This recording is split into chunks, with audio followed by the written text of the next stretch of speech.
Hello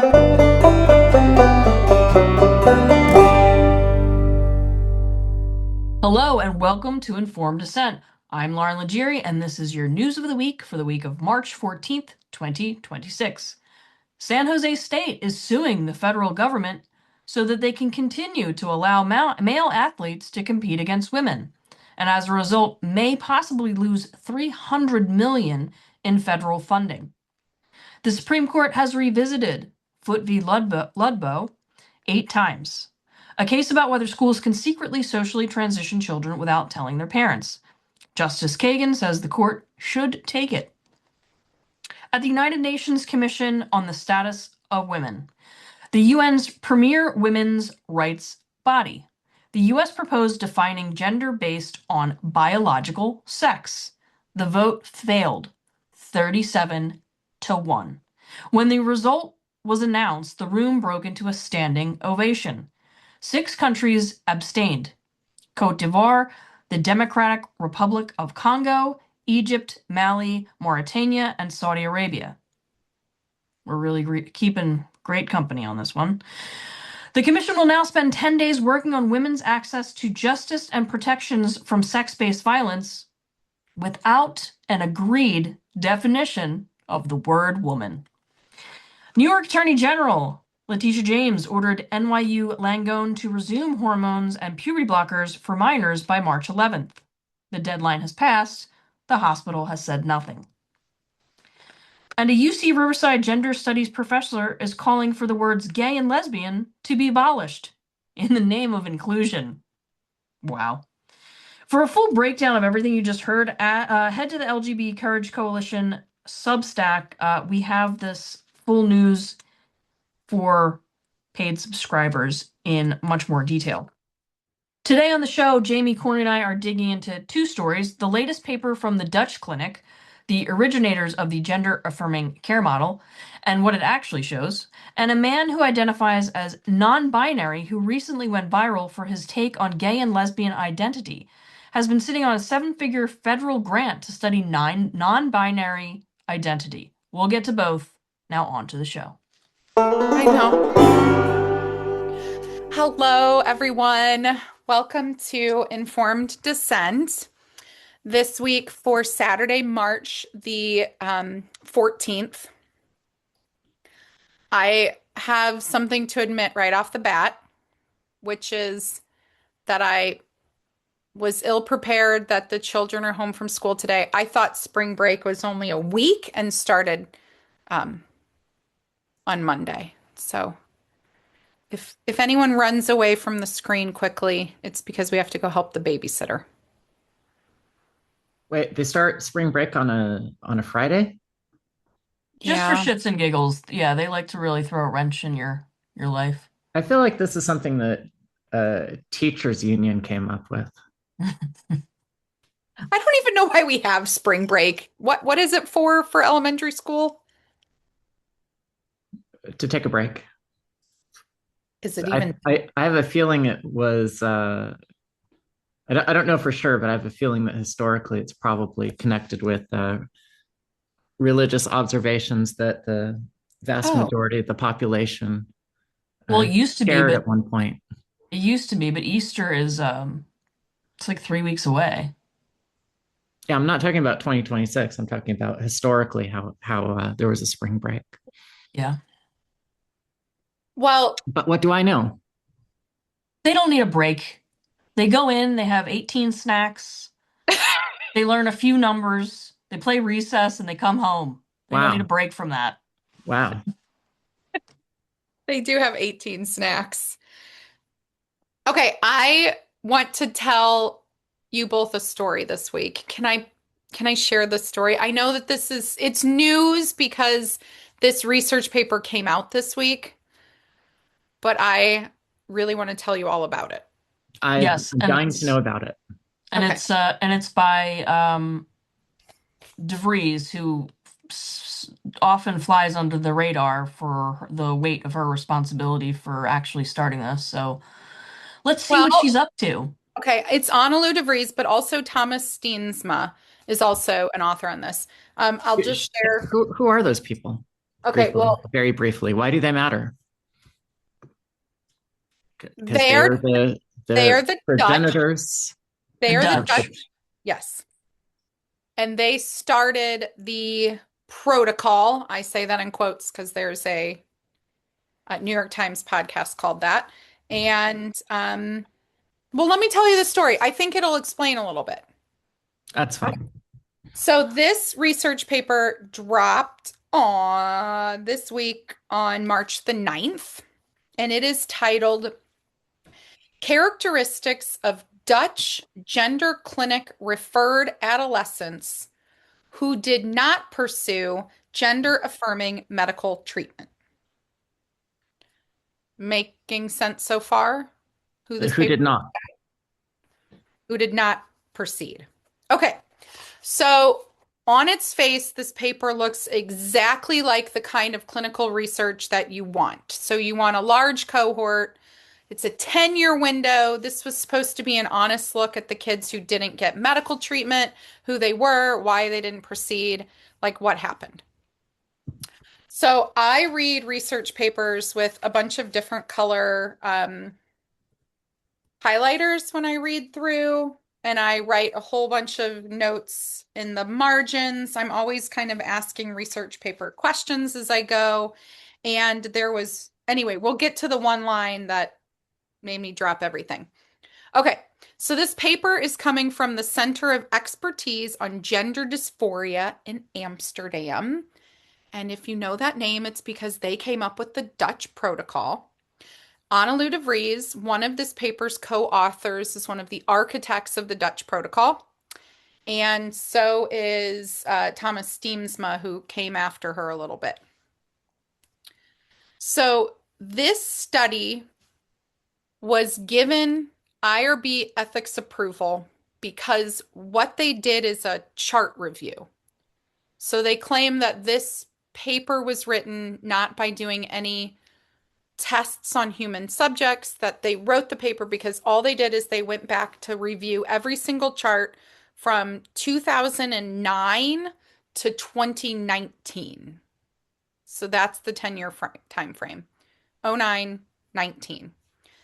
They pulled 1,470 kids, and the question they asked was, why did these kids not go on medical treatment? And basically kind of like what happened to them. So, of the 1,470, 264 adolescents did not pursue treatment. So, this is 18% did not move forward, which means on the flip side, 82% of the kids that showed up in their clinic went on to receive a puberty blocker and or cross-sex hormones. So that's our first stat, is that 82% of the kids coming to them get the green light and move on to treatment. And you two should interrupt me at any time if you want. No. Okay. So there is 18% who are I'm going to call them the non-pursuers, because they weren't necessarily like, they're not like being told no, go away. They're also kind of just being told come back again. They're the non-pursuers. Of the non-pursuers, the authors are saying that 38% of the non-pursuers simply did not meet diagnostic criteria for gender dysphoria. So they came in with gender-related questions, went through at least one visit for assessment, and the conclusion was, right now you don't meet criteria, you don't meet the diagnosis. We're not going to give you the green light right away. The second largest group of the non-pursuers did have gender dysphoria feelings, but the diagnostic process like stalls out because of what the paper calls problems in broader identity development or psychological functioning. So, what they're finding in this paper is that the kids who don't pursue treatment in the Dutch clinic had higher, and remember, this is this time frame of 2009 to 19, they had higher rates of psychological problems than the kids who didn't. More of them were in the clinical range for emotional and behavioral difficulties. And it looks like the kids carrying the most psychiatric complexity were the least likely to proceed. And it's not clear that it was because the clinic was like being protective of them and saying you're too mentally ill to move on. Um, because they're vague in the paper. They're basically saying they did first visit, but weren't like coming back or didn't take part in the next steps. The paper is really quick to point out that about 30% of these non-pursuing adolescents pop back up as adults and they reapply and re-ask for treatment. And the authors think that this is really important and like really meaningful, that the adolescent time wasn't right, but that they still truly were trans and they just needed a little bit more time for their gender identity to become clearer. But my takeaway is that roughly 70, what? Go ahead. So these people needed puberty for their identity to become clearer? Because these are the kids that weren't blocked. Is that what they're saying? There's, yes. So these are kids who show up in the Dutch clinic as adolescents, are sort of screened out after like this one visit, but they found it really profound that that 30% show back up as adults. Is it profound? I I'm just wondering. I found this interesting because the thing that I took away from this 30% group is that I was thinking about parents who have trans-identified adolescents who are trying to work with them and trying to work with them and are just waiting for that age 18 and know, even if they might not be pursuant as an adolescent, that some of them are still just going to, in the US, show up at the Planned Parenthood the day they turn 18. Right.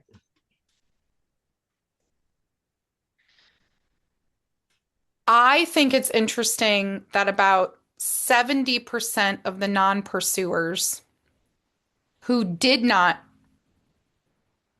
pursue as teens also do not show up as adults. And the authors don't say that that means that their dysphoria resolved, but they also don't really dive into it either. And that I think that that 70% matters because this clinical consensus has kind of said that adolescent gender dysphoria is fixed if it persists in past puberty. And so they're basically saying we had these teens post puberty who showed up with gender dysphoria and then they basically are somehow turned away, but then they don't show back up as adults. Okay. Are you with me so far? Okay. Um, so you know how research papers, you might not know this, they're laid out in there's a certain format. So you write the abstract, which is the short like paragraph that explains your paper. Then you have the introduction. Then you're supposed to do your methodology section, your demographic, your measures, your statistical analysis. Um, you can then go into all of your tables and all of your data. And then you're supposed to say, these were the limitations of our study. These are our conclusions. This is what you should take away. I, I realize both of you maybe don't write a lot of clinical research papers. But Yeah, I just want to get this straight. So the general argument is that trans, quote unquote, trans kids need puberty blockers so they can have time to think about whether they're trans, except for the trans kids who don't need puberty blockers, who need puberty to go through puberty, um, so that they can become adults and decide that they're trans. Am I following all the logic thus far? Because just trying to keep up here. yes, I think so. Yes. Okay, all right. Okay. So then I want to bring you to the demographic section. So, a demographic section in a research paper should not be where your jaw hits the floor. Hmm. It should be where they're basically saying, this is how many people we had, and this is kind of the characteristics of their demographics. Should not be the like, what the hell did they just write? So I'm reading this paper, and I'm in the demographics section, and I read this sentence. I'm going to read it to the both of you. Um, so DeVries and Steemsma, they use this phrase GAMT, gender affirming medical treatment. They've deemed it GAMAT. Um, Gender affirming medical treatment was started in 6 adolescents who had not yet received a gender dysphoria diagnosis. Oh, we don't even have to be trans anymore. Great. I Keep feel going. like you just killed the sentence. I'm going to start it again. All right. Gender affirming medical treatment was started in 6 adolescents who had not yet received a gender dysphoria diagnosis with the purpose of creating headspace for further exploration in their diagnostic trajectory. Okay, let me sum this up. So kids who trans kid, quote unquote, trans kids who who aren't trans need puberty blockers to think about whether they're going to be trans too. Okay, great. This sounds great. Time to wait. Yeah. But they don't clarify if this is a I don't think this is a puberty blocker because so yes, Lauren. So 6 children are receiving interventions before they're diagnosed Hmm. at the clinic that created the diagnostic standard. Mm-hmm. Yes. Mm-hmm. Okay. Mm-hmm. Gets better. Every paper gets better. So I think what they're trying to say here is the justification is that puberty itself was creating so much distress that they couldn't even do an assessment. So the solution in the actual clinic was to start the medical intervention and then complete the assessment afterwards. I Wow. I also like that they used the word headspace. I mean, by their logic, every kid should be put on puberty blockers except the ones who shouldn't so that they can grow up and learn that they're trans too. What?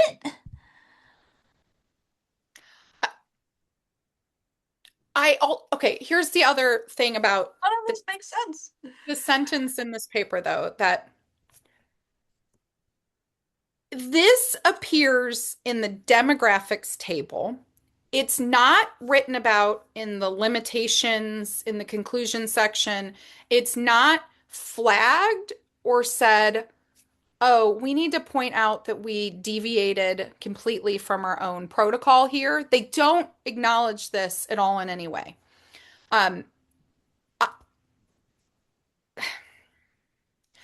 we don't know if this is an edge case or like who who decided these 6 kids. Like they give us nothing about these 6 kids or what they don't even go on further to explain like what happened when they're given this headspace. Like do they stay in the group that stay they don't give us anything. So another thorough and methodologically sound study from the people who invented this retarded idea in the first No, place. well, Great. so I don't, what's interesting is I don't think this is out of malice because I don't even think that they saw this because they're so invested in their own in their own like framework that they don't like. But the thing that like to me is so shocking about this is that again when we've talked in the past about how trans and gender is like the special unicorn. Please explain to me what other research paper would write a paper and say we had 1,400 patients. Oh, and by the way, we treated six of them for hemophilia, but we didn't even know if they had it. We treated six for, like name any other condition. We didn't know if they had it, but we just wanted to create some headspace in case they came up with that they had it. Like, Sounds really scientifically sound. I'm glad that this is crazy. That's weird because to me it sounds unethical. okay, but Yeah, to that's treat someone with something that you cannot even diagnose them with based on your own criteria that you made up.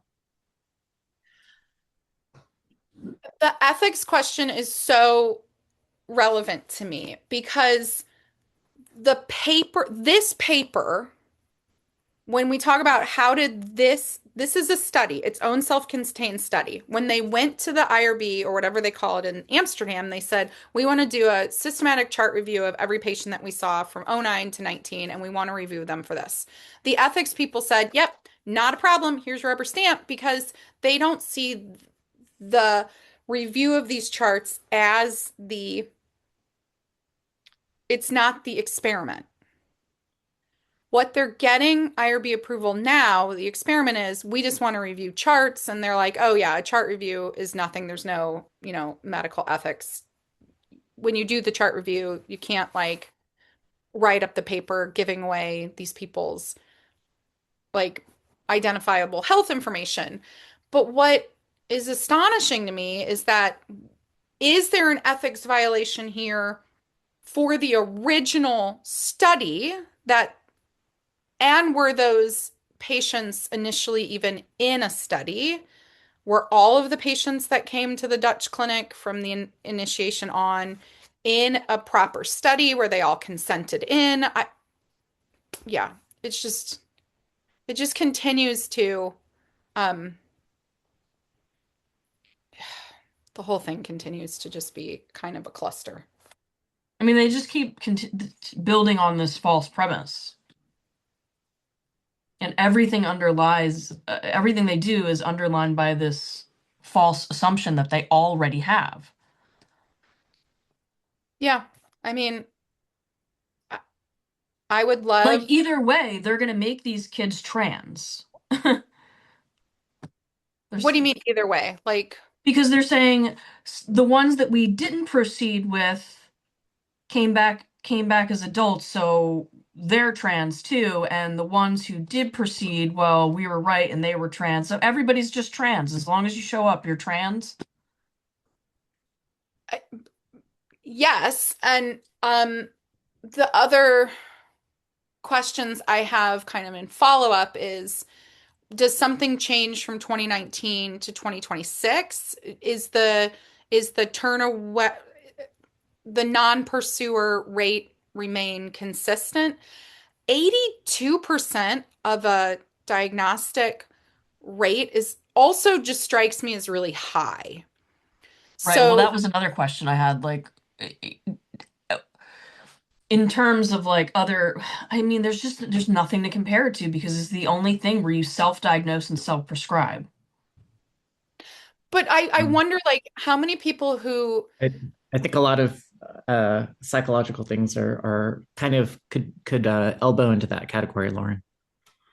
Right, but most of the psychological things don't involve radical physical alterations. No, they don't involve surgery, but I Yeah. I suspect there's a lot of people that are taking medications on a daily basis for things that they think that they have. Yeah. I think that if we looked at, I think you're probably right, Corey. So those individuals who go to a psychiatrist with the belief that they have depression, clinical depression or anxiety, um, uh, maybe that's in the 80% range. But schizophrenia or borderline or, I mean, those more serious? I, Don't know. I don't know. I'm sorry, I lost track. I have ADHD. Oh, Corey, I got us some tarot cards. Oh, awesome. They're actually they're right here. The folklore tarot. Oh my gosh, I want to see those. Yeah, All right. she went to a What rocks. were we just talking about? I don't know, but I went to a magic store and the woman said, if you are feeling that this deck was appropriate for someone, Jamie just like, then it is. Yeah, she's like, no, I don't want. So I was like, I was thinking of my friend Corey, and she's like, it's probably okay, perfect for him. okay, this is a good shtick. Let's go back to Jamie. She's in the middle of a thought. I Maybe was not. I was in the middle. Where's my video? I was in the middle of Oh, I I always thought that people were claiming that gender dysphoria was a rare condition. It was super small numbers. To me, it seemed like a really rare That's a condition. large number. If you're saying this is a very small percentage of the population afflicted with this, but somehow 82% of the people who come in are being medicalized. That's not rare. No, well, no, I mean, I think your statistics are off there. You're like in a funnel, like the rareness funnel, like if you get to a gender clinic, you've already kind of been part of the funnel that's narrowing down, right? But like how many people who have like chronic, okay, like ru- okay, say the number of people who have joint pain go to a rheumatologist. You're going to have a huge group of people who have joint pain, but those who actually end up diagnosed with, you know, verifiable rheumatoid arthritis, I don't think are going to be 80% of those who have joint pain. I think it's going to be much, much smaller. could be. I don't know. Okay. The Well, one this, thing, this is not to um, give these researchers credit that they don't deserve, but I think we have to always keep in mind that these fields are art, right? They're not there. There's as much judgment and um, intuition happening as there is decision making by solid scientific evidence. In Yeah. fact, they're trying to create the scientific record uh, by iterating on their judgment. And that's not just this field, it's a lot of fields. So, um, what we think that what they're doing is terrible, but from their standpoint, they would know that they see that these kids, they're meeting them in person, just like Jamie did at the clinic. They're meeting them in person. They think that they have a possible answer to solve the uh, crisis that they see these children are in, and they feel like they ought to do something about it. They're in the position where they could do something about it. And they're going to try to do something about it. And then, as we see from decades of their publications, they're trying to ensure some level of accountability by reporting their results. Again, this isn't to excuse them, but just something to keep in mind. I guess on the one, I do appreciate that they are continuing to publish and they are trying to look back and make some kind of record of what they did. Um, but I will just say for kind of my headspace for the news this week. It was a lot of that paper, and then it was a lot of a court decision that came out in West Virginia. But where were you two at? Was there anything that came up for you two this week and what you saw in the news or?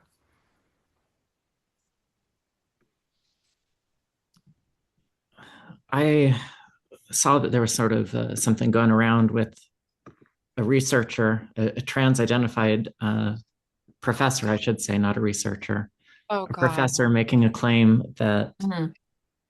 uh, we should discontinue the uses of the terms gay and lesbian because they are marginalizing for people with trans identities. Yeah. Um, can you tell us a little bit more about that, or do you want me to? Well, I mean, I did a little bit more research, background research on So, this guy, and he's uh, a man who identifies as non-binary and has been working in the gender grievance academic field since his fairly recent um, acquisition of a doctorate. did you just And coin a new term? what is that? Gender grievance? No, that's not a new term. That's These, probably what the guy got his PhD in. all these identity fields, whether it's race or sex/gender or I don't know, what have you. Those are the two big ones. These are referred to as grievance studies by some critics, including James Lindsay, who we should Yeah. invite on sometime. I love it. It's no LGB without the T, but don't say gay. And being gay and lesbian is offensive to trans people, but no LGB without the T. Well, that doesn't mean that there's a lot of people who agree with him, but he can make that suggestion. He's a teacher though, right? He's a professor, not just a teacher. He's a professor. Sorry. And and on top of that, one of the things that I'd flagged he'd published is he published a whole paper on what it's like to be misgendered as a man who identifies as non-binary. He wrote a Oh, personal paper on that? Right. And it was published in a journal called Men's Studies. well, isn't that offensive? They put That's it in men's studies. I Don't was they know? wondering. I was wondering, but it's pretty neat that there are people who can build their careers on identifying as non-binary and then talking about how not everybody accepts it. That's pretty rich. It Okay, really so is. Corey, on some of the research you did on our new friend, he Yeah. teaches queer theory, gender theory, critical queer politics. This one's great. Coming out and sexual identity, but apparently he thinks it should be abolished. Intro to Gender and Sexuality Studies and the Sociology of Identity. Yeah. Didn't He you also also find that this guy got a grant? Yeah, he has a $1 million National Science Foundation grant for studying queer teenagers. Oh my God. So your tax money at work. Maybe it's been canceled since the Trump administration, but who knows? It's probably was already awarded. It's probably in his bank account already.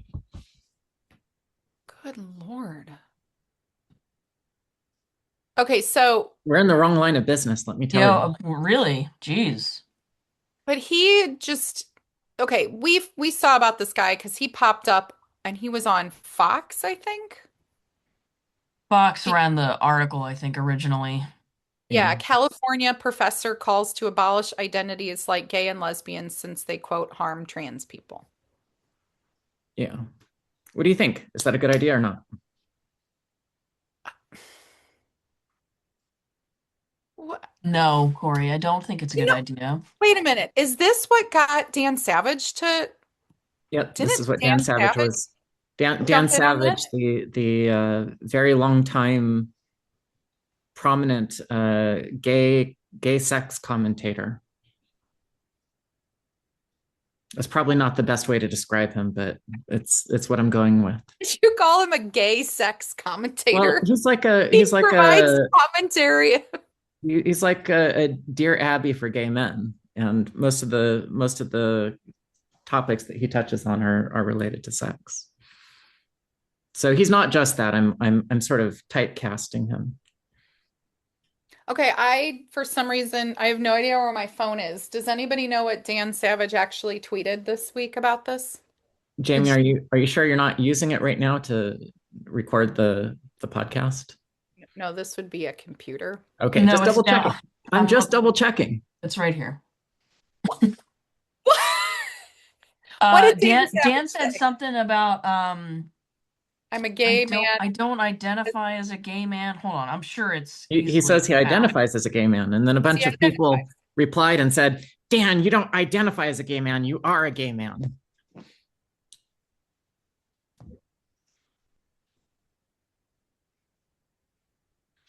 Although I would say he's actually making an identity claim.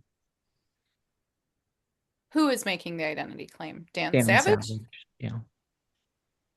Okay, well, for full disclosure to all of our listeners, Corey asked that we invite this researcher on. He's a professor. I misspoke when I said researcher.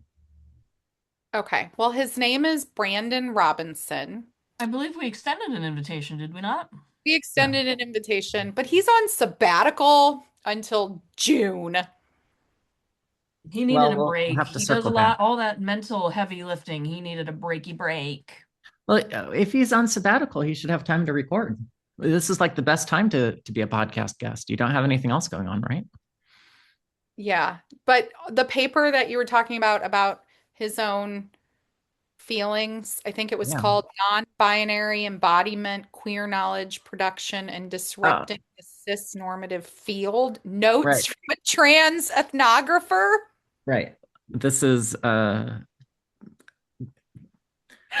I think he should have a gold medal for this. This is pretty rich. A trans ethnographer in the cis-normative world, Margaret Mead would like roll over in her grave. She would just be like, she goes to Samoa, and this guy's like, I'm a trans ethnographer in the Yeah, cis-normative world of people people California. mis people misgender me a lot. That's his research. I'm a man, and people see me as a man, and that hurts my feelings. That's his, and I'm gonna write about it. That's his research. How much can you write? Like, how long was this paper? What the hell? Lauren, you should read it. Well, this I'm is not why reading he the gets crap. credit, is most people wouldn't be able to write about a topic like that for very long, but That is true. uh, I couldn't do it. That is true. It is a certain Oh talent my too. God. Okay. Okay. I'm sorry. I do have this paper. Um, can I just jeez. What's with us in the research papers today? Here's here's the sorry, I'm gonna read the first paragraph. I was assigned male at birth without my consent. Oh my God. Does it say My that? yes. My Okay. parents proceeded to raise me as a boy as they probably didn't know any other way. Yeah. Although they saw, treated, and called me a boy and son, my family did allow me moments for my gender expansiveness as a child, such as letting me get the girl Happy Meals at McDonald's, Wow. buying me Polly Pocket and My Little Pony toys, and indulging my love of the Spice Girls. They were not the only people, though, shaping my gender. Teachers, religious leaders, peers, and other people in my life also policed my gender and tried to remind me I was supposedly a boy. Perhaps the wrong, God, again, perhaps the wrong kind of boy, a gay boy, a queer boy, a sissy boy. As the word uses the F word, being lobbed at me would often remind me, but nonetheless, a boy. I am a white, non binary, queer person. Another effeminate gay boy bullied out of identifying as a man.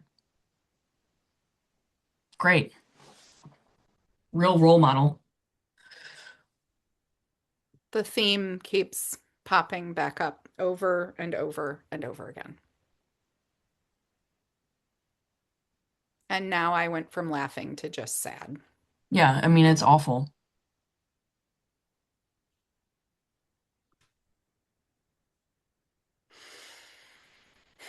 Thanks for this uplifting moment, Corey.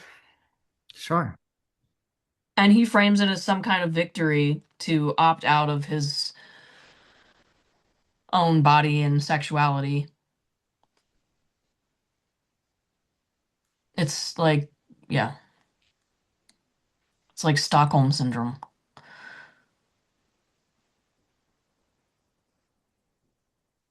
That's interesting. It's sad. But also, like, let's not pretend that this man is not profiting exceedingly off of his nonsense mental gymnastics. $1 million grant to study queer kids and a paper saying that we should not be using the words gay and lesbian.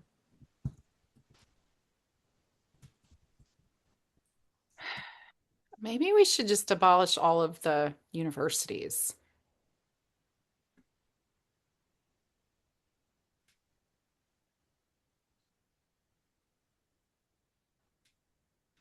Maybe they could just start teaching real stuff like math and reading and critical thinking again. Just a thought. Well, I'd be in favor of state institutions, state-funded institutions, eliminating all of these types of programs. That would mean everything from women's studies to specific anything that has this sort of race, sex, religion. Maybe not religion, because religion has a historical aspect to it. So religious studies are a little bit different than these, but any sort of critical study, I think, should be Well, I would eliminated agree with from. you that because women's studies didn't used to be a critical theories Yeah. subject either. We used to know what women were, what are, and study like the history of a you know minority class. Yeah, it's the critical studies that are really detrimental because they can Well, apply to anything, and all it does is tear down ideas well, without replacing them with anything. it's okay to tear down ideas. The thing that I want to circle back to from this professor's own description of his paper is they regard it as knowledge production. But this is not knowledge production, it's opinion production. Yeah. It's viewpoint production, not knowledge production. And he is asserting, I've had this experience, now I'm relaying it to you. That's knowledge. It's it's not really knowledge. Uh it doesn't help us understand problems any better. All it does is help us understand this professor's experiences. It doesn't tell us anything about the world. It tells us about the writer. And in terms of knowledge, it's not any more valuable than somebody's uh, autobiography, which, as we know from autobiographies, the they are generally factual, but not necessarily always or consistently, right? This is somebody's um, Instagram note that they got published into a publication, right? Into an academic publication, and to describe that as knowledge is tenuous. Well,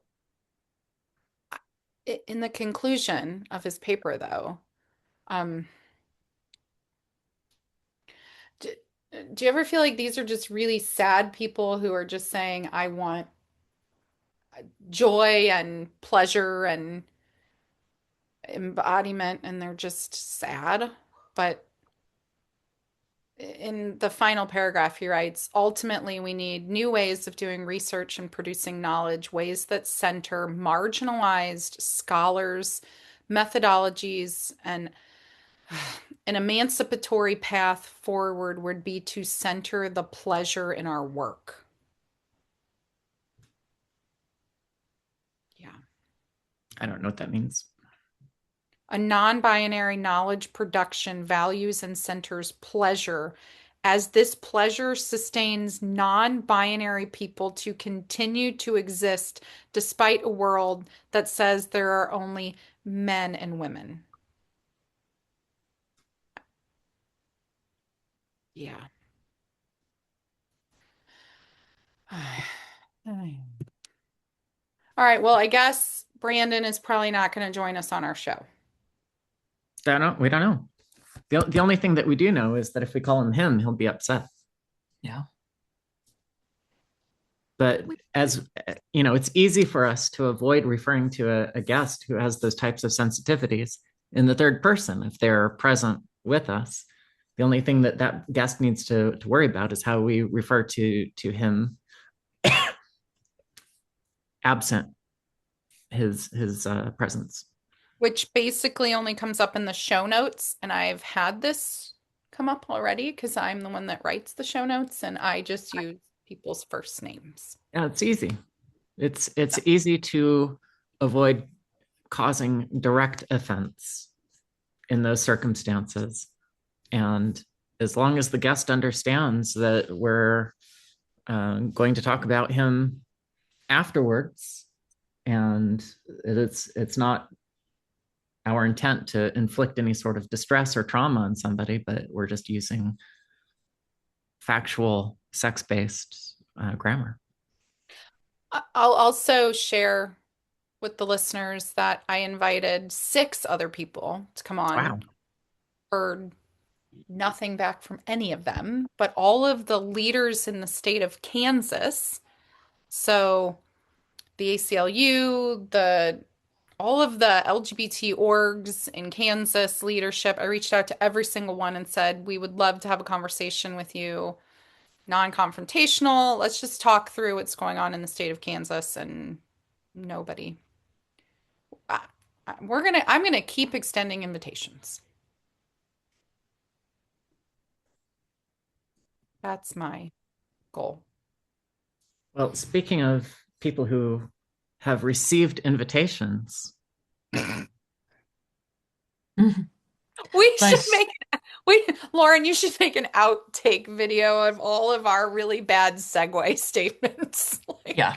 how's that a bad segue? No, that was a pretty good one. He's getting there.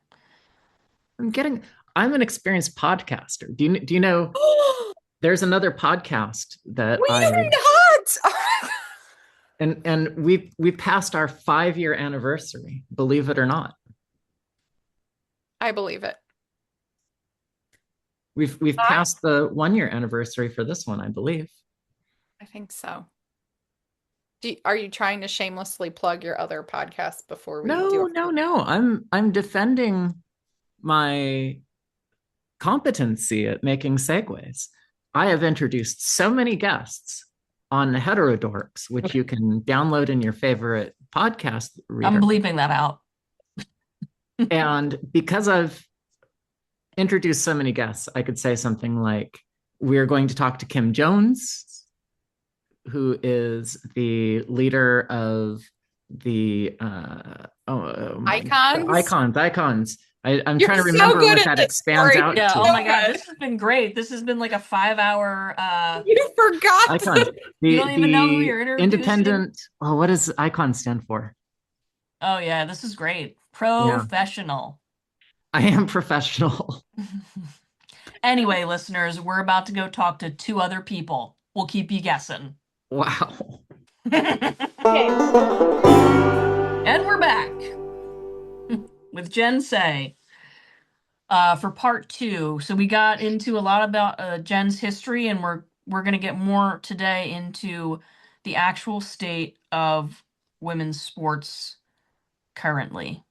And we were just discussing some of the hurdles, and Jen You were talking about how you get a lot of your ads rejected for the language that you use because they insist that you have to use.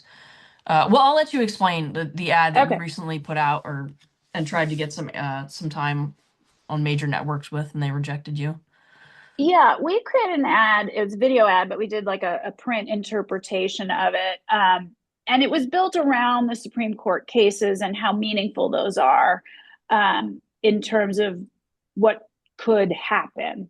And that we're really asking for the bare minimum here with these cases, which is that we not go backwards. It doesn't, even if we quote unquote win, all it means is that the 27 states that currently have laws protecting women's sports can continue to do so. It does not mean the 23 states have to change their laws. So in a 30-second ad, we tried to, in an emotionally resonant way, just communicate that we're just trying to hold our ground here. We're just trying to not go backwards.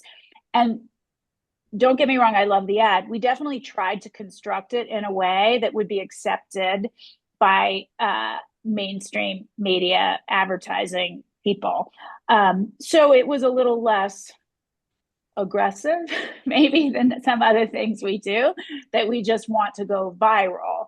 And we don't generally run on television. You know, we're a startup. We don't have television budgets, but we had a nice donor that was going to help and get this on TV for us.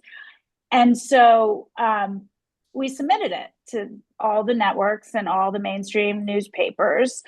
And we were rejected by almost every single one. We were rejected by CBS. We were rejected by the Wall Street Journal, Fox Sports, New York Times. The only one that accepted us, I'm missing some on the list, but those are top of mind, was NBC. And they actually did run it during golf. We ran during sports. And I think golf is a good place because people who golf, it does tend to be a little bit more conservative. So probably more people on our side. But every other network and newspaper either rejected it outright or said, we won't run it unless you don't say men in women's sports, that you're trying to keep men out of women's sports. They wanted us to say trans women. And first of all, that's incorrect because we want all men out of women's sports. I want Amani Khalif out of women's sports, who isn't really quote unquote trans woman, whatever that means. He's a man who maybe thinks he's a woman. I don't even believe that he actually does, but that's the point. So it's all men. We just want men out of women's sports, and they would not accept that copy. And so every time I feel like we are making progress, and there is progress, I think there is progress. These cases are being heard before the Supreme Court. But I come back to these facts, which is that we cannot run our ads even on outlets that would be considered conservative. I think most people would consider the Wall Street Journal more conservative leaning, for instance. Our viewpoint is not represented in the mainstream or legacy media. You know, they never talk to left-leaning experts on the issue. They exist in an echo chamber. And here's the fact I keep coming back to on the sports issue in particular: there is not a single major currently competing female athlete, Olympian or professional, who has spoken out. Not one. Not one. Think about that. They run their mouths about every political issue under the sun. Well, Well, this one will cost them their career. They all know it. Every it'll political cost them all their issue, endorsements. Yeah. which is acceptable to the left. Every political issue which is acceptable to the That's left. right. Not They every will political go. issue. Fine. You're right. That's a Because good correction, Corey. I bet. Yeah.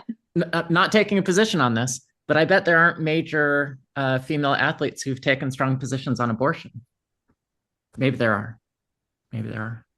I think some have been pretty outspoken about it. If you go back in time, a couple years, a lot of companies were speaking out about it. Do you guys remember when every company was saying, we're going to pay for women to travel for abortion? Yeah. You know, when the Supreme Court ruling came down, every company was saying, you know, our employees that live outside of these states will pay for your health care, will pay for your travel. And it was such a virtue signaling bullshit piece of idiocy because the companies that were housed in California don't have employees in those states anyway. So it was just it was just dumb. But it's a Virtue good signal. question. It's a big virtue signal, exactly. It's a good question or point, Corey. I don't know. I haven't counted them up. I'd be willing to bet that Megan Rapinoe is pretty outspoken about abortion, but I don't know. I Oh, mean, sorry, I she meant like talks. in the pro-life. Oh, yes. I mean, yes, you're right. They won't look. Yes, they won't. And I talk to and try to engage female athletes that are currently competing because I think that matters. They're currently competing. Not we love Martina. Thank goodness for her for speaking out on this issue. But for younger people, I mean, they don't even know who she is. I hate to say it, but they don't. I mean, she's one of the greatest tennis players of all time, but they need to see someone of their generation who is popular now to feel confident speaking up. And I engage women all the time who I know are on our side because there's like cues and coded things that they post that and they're too scared that they will lose other endorsement deals. And you have to remember that for female athletes, most of them, even professionals, don't make very much money from playing the sport. A professional WNBA player, I think the entry salary is 70 or $65,000 a year. So if she's making a living, and it's lower in national women's soccer, it's 50, I think. And so if she's making any decent money, it's through endorsements. And that's what she's afraid she will lose. So those facts say to me, we really, really have a long road ahead. Oh, absolutely. I mean, like you just mentioned, there's still 23 states that do not protect the women's category in sports. So when girls go to compete nationally, they will still be competing with boys. Well, can I just add to that? You raised such a good point because people, all of a sudden, many on the left are like, oh, this is a states' rights issue, which is not something they generally believe in. Mhm. But if you're a good athlete, you compete outside of your state. Yeah. You go to semi-nationals, you go to nationals. I mean, my son is 11 and he's competing in a national competition this weekend, a national soccer tournament. So this whole like state thing, it doesn't work No, it on this. doesn't. It doesn't. And then there's also the other argument, like, um, D1, so college athletics and professional athletics, and people think that there's no reason to protect little girls. And it's nonsensical to me. Like, how are you going to get to that D1 level if you've been knocked out of category so many times, or you've been knocked down so many times that you're like, I don't want to play with the boys anymore? How do you get to the professional level if I mean, Well, and it's it's, it's like saying only some women deserve fairness. So yes. you're conceding the point that it's not fair. At Hmm. USA Gymnastics, uh, they secretly changed their policy under the cover of night. It just changed one day on the website. But for a very long time, their official policy was at the elite level, that's the highest level that you compete on the national team, et cetera. You had to compete in accordance with your sex. But every other level, you could pick. So there's your point, which is okay. So let's just say I'm a level 10, which is the level right before. Like, how am I going to even get to that level? But the next point is even if you're not vying to get to that level and you're a level 5, why does that little girl deserve unfairness? Everyone Exactly. deserves fairness. Exactly. It's so stupid. Oh, it looks like we have Kim Kim, Jones. She's here. I had the wrong yay. time. I thought it wasn't for an hour. It's So all right. How you doing, Kim? good. How are you? All right. We're just starting to talk about like the state of sports today for women and how we still have 23 states that do not protect the female category.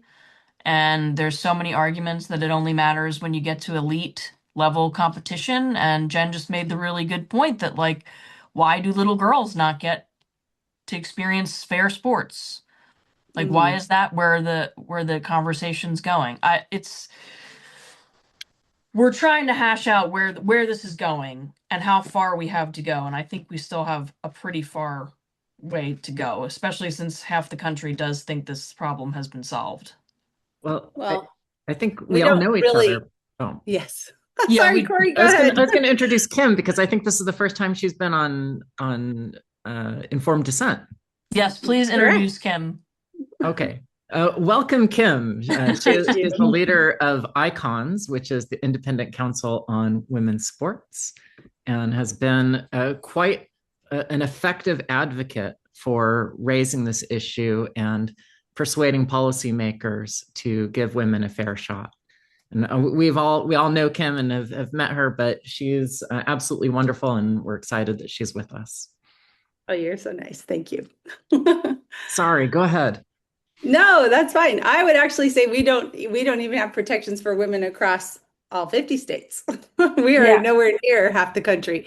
I mean, if you're outside the purview of, Title IX, we're still waiting on the Supreme Court, but I don't expect that's going to protect, half the country, as Jen probably just got done saying.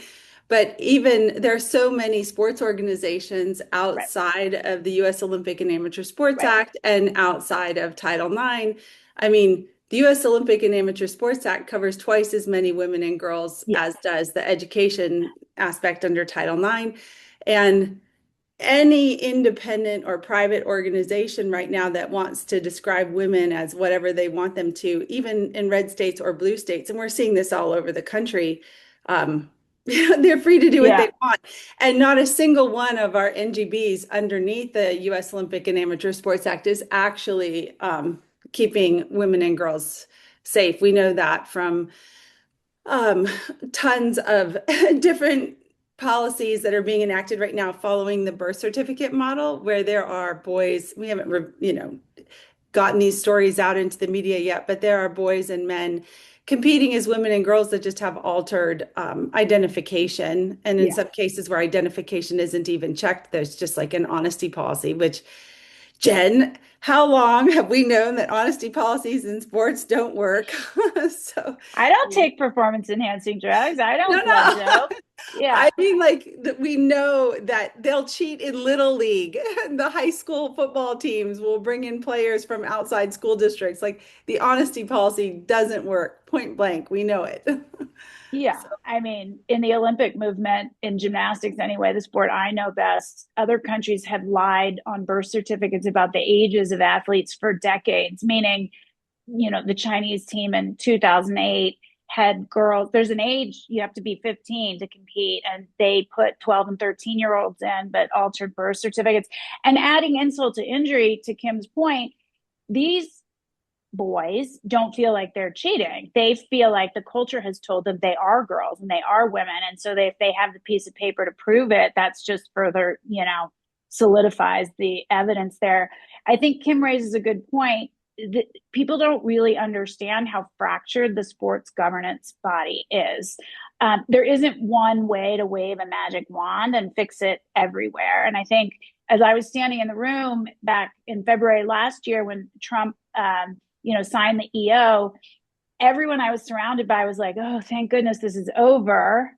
And I was like, this is so not over. First of all, they're not going to adhere to it. That was pertaining to Title IX and the education system in particular. But I competed for close to 17 years, or maybe 15 years. I never once competed under the auspices of Title IX, not one time.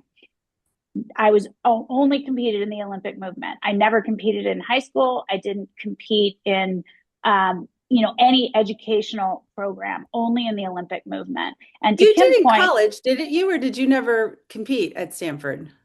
No. Okay. No, I did not compete.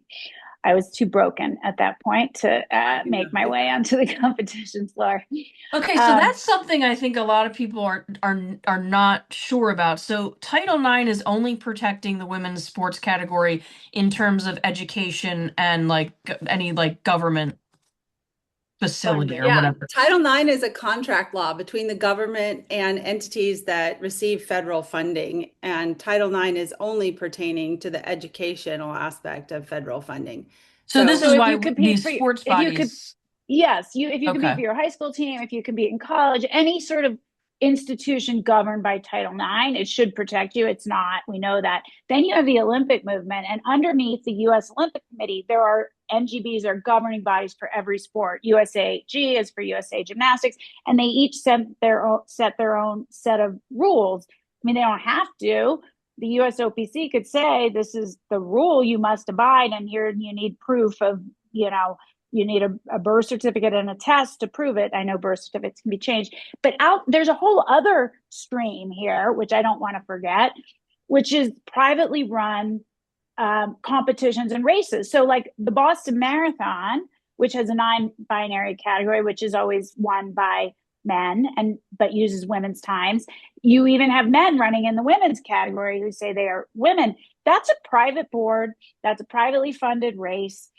So you see, like there, it's too much to just it's a whack-a-mole. Even if you won the Title IX argument and actually got it implemented, you've got the whole USOPC, then you've got the International Olympic Committee, which is separate, then you have all these individual sports and races. And so that's why my feeling, and I think we all have to do this together, is because you do need legislation, you do need all the things, but if we change the culture and this becomes unacceptable, then everybody will have to make the move Yes. to change their rules. That's my thing is like wage this battle on the cultural front lines. I don't think it means only the cultural front lines. So everything Kim and Icons are doing with the lawsuits and everything at the state level. I mean, I'm the chairperson of a ballot initiative here in Colorado to get legislation passed. Like we need all of it. But I think it's important we not forget the cultural piece of it because it's so fractured, this governance landscape. Yeah, no, I think you're right. So we had on Dan Z from Outkick magazine Mm. maybe a week or two ago, and Yeah. he brought something up about, I think he was talking about the NCAA, but how they were feeling all this pressure. And my question was, it's crazy because they're the only game in town. So some of these regulating committees, it's not like they're competing with other regulating committees on their sport. They're the say so, and they're somehow being pressured by this small faction of society to go along. And it just doesn't make sense to me. It's like you Well, have a it monopoly it on. it does when you understand how the NCAA is organized. So the NCAA, like we've got Charlie Baker, who's the lead, and I would argue, like he's the president, and I would argue in private conversation, Charlie Baker knows this is wrong, and he would like to see it changed. And he actually doesn't give two bats of an eyelash about whether like about fighting for these causes, or he's got no, Of like he course would not. like to get this off of his plate. So but he is under the, I mean, he serves at the pleasure of the board. And the board is made up of presidents of university institutions who stay in their power based upon keeping their faculty and students and all those folks happy. So the presidents, it's to the NCAA and even the conferences, like we're finding this in our court cases right now where the judges are saying, oh, the Mountain West Conference isn't subject to Title IX. The NCAA, we're being questioned about whether or not they should fall under Title IX. The Ivy League, they're not under Title IX. It's such a racket. I mean, the university system has set up like a mafia system, a money laundering system for the educational aspect of where athletics is an educational component of life on a campus of someone's educational system. And they're saying if we get to, we're all individually subject to Title IX, but if we get together and form Collective. a group, a collective with just our presidents or our universities together, then we don't, that group doesn't receive federal funding. So we're above the law. We can create policy that allows us to skirt federal law, equal protection, Title IX, you name it. We can abuse women and girls. We It's so can do interesting. whatever we want. And then the university systems, the individual systems can point the finger and say, We're it's part of this that group. policy that we have to follow. And we're just so we're just doing what we're told. Please don't sue us, don't take money from us. But because they're organizations like the NCAA and the conference systems, when we get together, we're no longer subject to federal law. So that's how it's working in they're skirting accountability. But because Title IX is contract law, it's also, and this is a really important point to Jen's like culture thing. And I was thinking about this morning, even when it comes to like the whole Sharia law, like in this whole thing going on with Iran, this everyone's saying, well, let's ban it. Let's make a law to protect this. If we have a law, then we're safe. We have this like crazy mindset right now in the US that's just being crushed, where we think we're safe if there's a law that protects us. And we're not, because if you have power and culture are the two things absolutely necessary to enforce any law. You can't Yeah. enforce a law if you don't have power and culture. And so when it comes to women's sports or transgender ideology, whatever you want to call it, we had some people that came in power and a political party behind them that was willing to adopt this mantra of redefining our language, rewriting some laws, or just simply not enforcing the laws that we had. So the fact that we think we are okay in some of our red states right now because we have laws on the books, as soon as there are people in positions of power or the culture doesn't enforce those laws, which is exactly what happens on a small scale when even in state laws where states where we have laws on the books Yeah. to protect girls' sports, boys get through the cracks because the Yeah. people who are in power at a school, at a district, at an athletic association level, they're saying, we don't agree with the law. And so we are going to hide the fact that it's being broken. Yeah, the legislation is necessary, but definitely not sufficient. And I think we've gotten to the point where we need actual legislation to say, no, Title IX actually means actual women, which is ridiculous because obviously it says that in the law. It says on the basis of sex, not on the basis of gender identity. But we need it now because of the crazy. But the only reason we're here needing legislation for that is because the culture was taken from us. Yeah. The language was taken from us. And we've got to wrest the culture back with that, with the full force it was taken from us. And I think that the left is, and I know some of us are on the left and some of us aren't, and probably most of us don't know where we fit at all, but the left is really, really good at the culture piece. Think about most of the popular cultural content, whether it's TV or movies or music, and yes, I'd include brands. They all further, for the most part, very leftist, woke ideologies. And the right has like My Pillow and, like what? This is what we have. We have like one artist. I guess now we have Nicki Minaj. But like what, we got nothing. Don't you think, Jen, though, that We it's a got culture? shit. Don't you think that arose out of a culture of shaming and fear, though? No, Like I think the left silencing? cares. No, I think the left cares about it more. I think the left cares about art and content and culture more. And I think on the right, and I'm using those as convenient, easy, dividers, left and right. But I think that on the right, there is a general feeling. I've thought about this a lot. There's a general feeling that is, I think, expressed in Ben Shapiro's "Facts Don't Care About Your Feelings." And if we just say the facts enough, we will win. But they do care about your feelings, and the left has kind of gotten a hold of our feelings, and they've sort of forced this like idea that it's empathetic to tell boys they can be And girls. so And that's what I'm talking about, though. I but think that succeeded because of shaming. yeah, Yeah, well, no, I yes, see what you but mean because I think that there are less people that actually buy into it than would publicly I attest agree. to. Like, there's plenty yes, of people, like, if when you do private polling, none of these issues poll well I with anybody.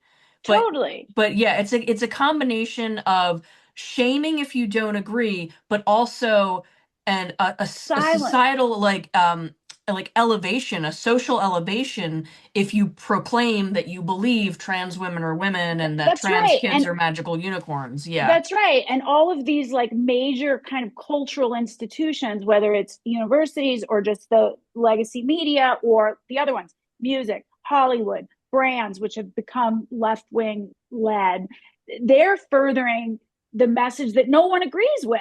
But then it seems like that's the mainstream and the consensus. And so all the rest of us are, even though, well, not us, but like a lot of the rest of us of the 80 are quiet because they fear that backlash. And the right, or the non-far left, or the non-super woke, is not good at combating that cultural message. And we come at it from a very logical legislation standpoint, but we need both. And all these people like Charlie Baker, I agree with Kim. He knows, but they're terrified.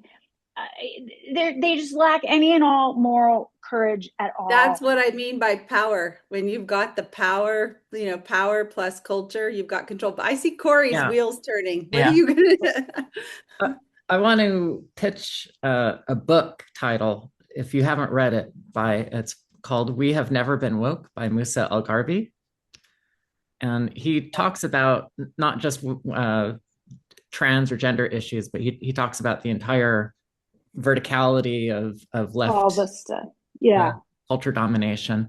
And the framework that he presents is that at this point in history, there are so many elites that we have produced, elites being people who are educated and are primarily in fields. Educated? Yeah, I was going to do the same thing. I mean, there's a lot of variation in the educational attainment, but educated.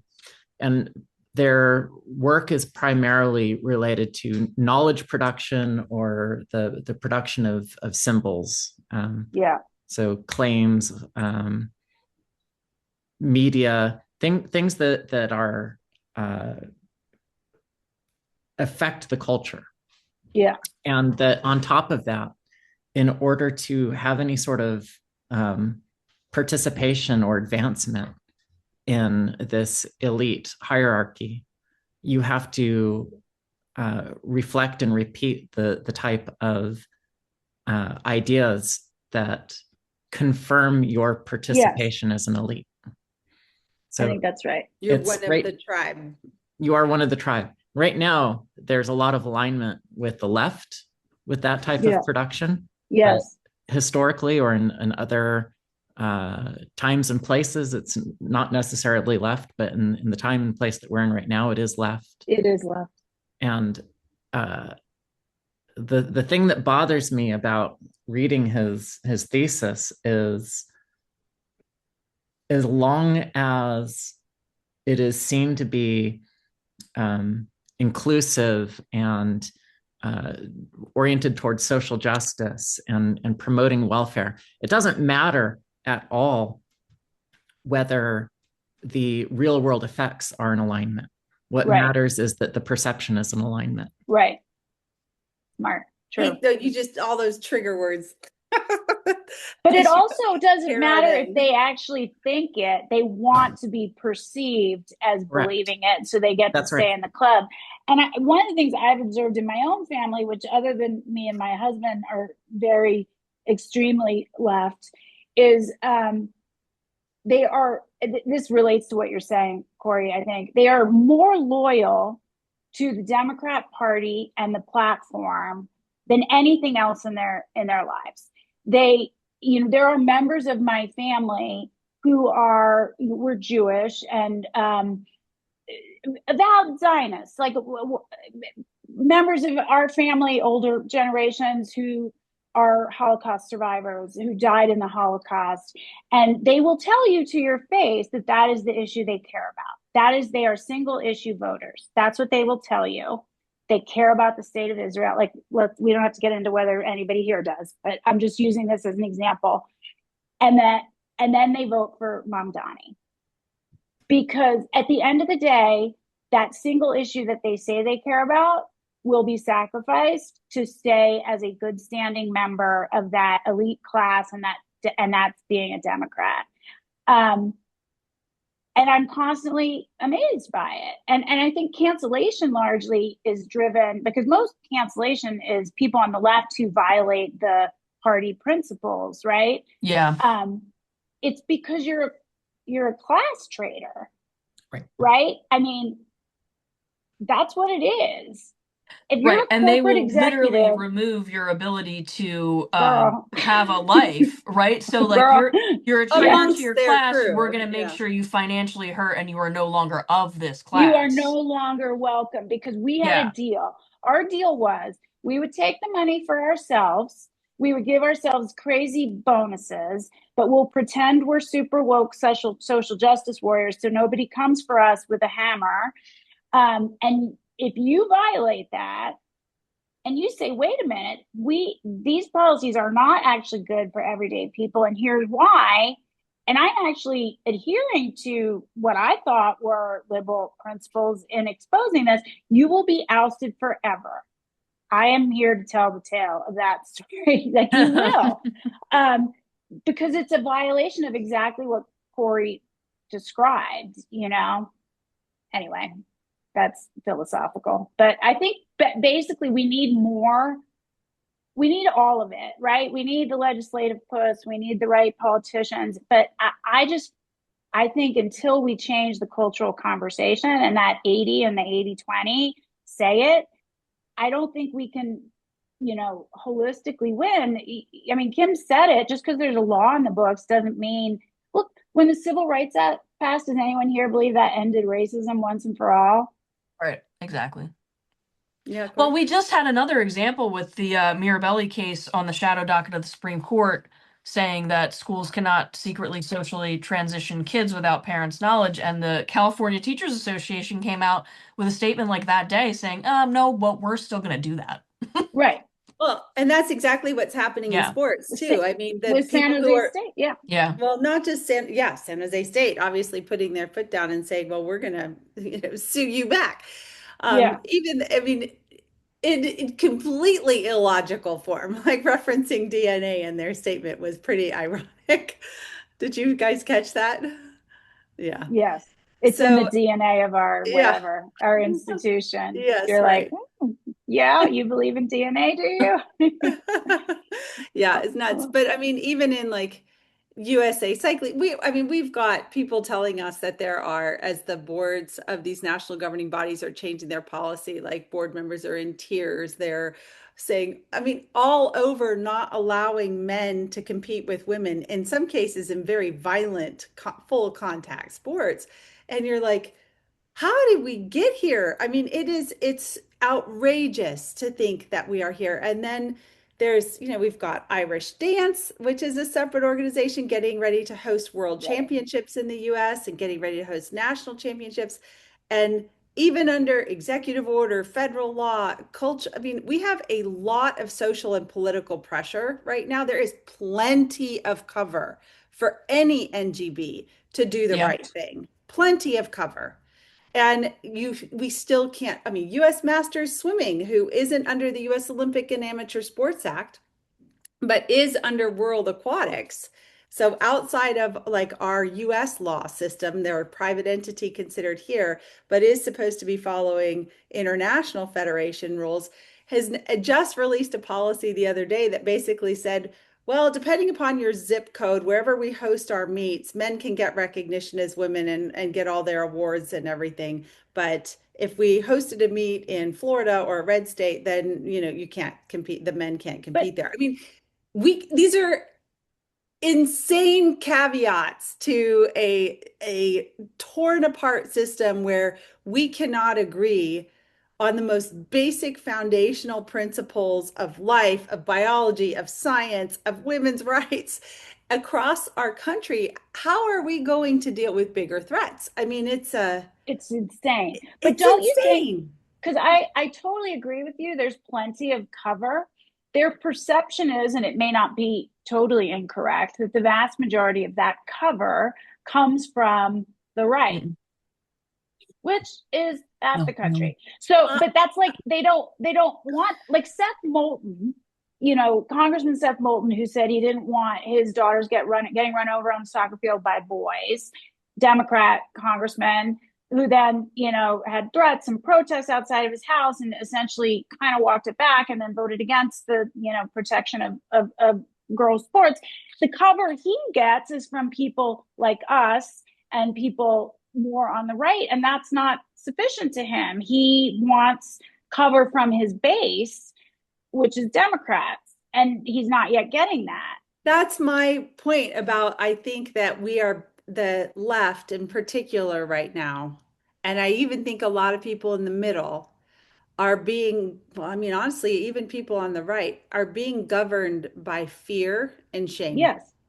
And that's it's less, in my opinion, the culture of like, Jen, some of your videos have hit on this really well, but it's like our virtues can't be conformity and I'm going to do what I'm told and I can be steamrolled. Our virtues have to be courage and seeking truth and standing up for what's right.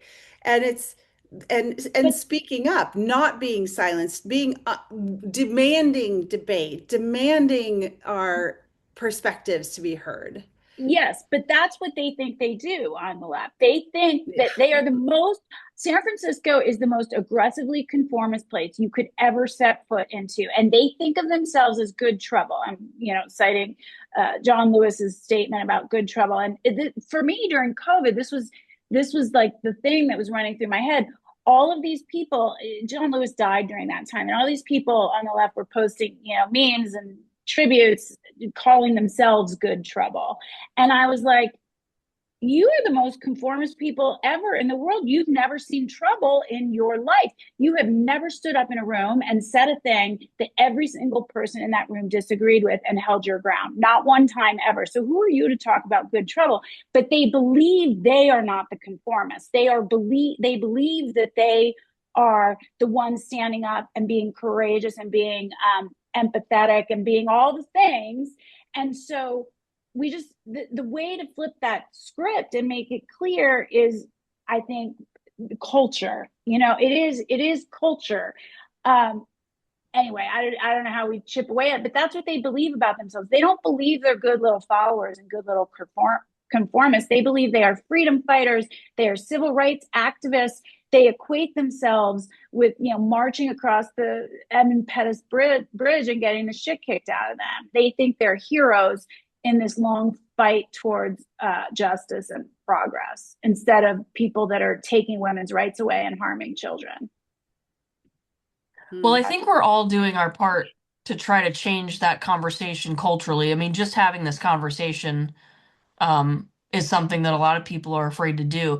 If you two, though, if you had one opportunity to strike one blow and win, You sound where like would Eminem. where would you where would you focus those efforts? Like, what do you think we could do either legally or federally or with these governing bodies that would make the biggest difference right now? Because we have made some progress, but it's still, we're not where we need to be.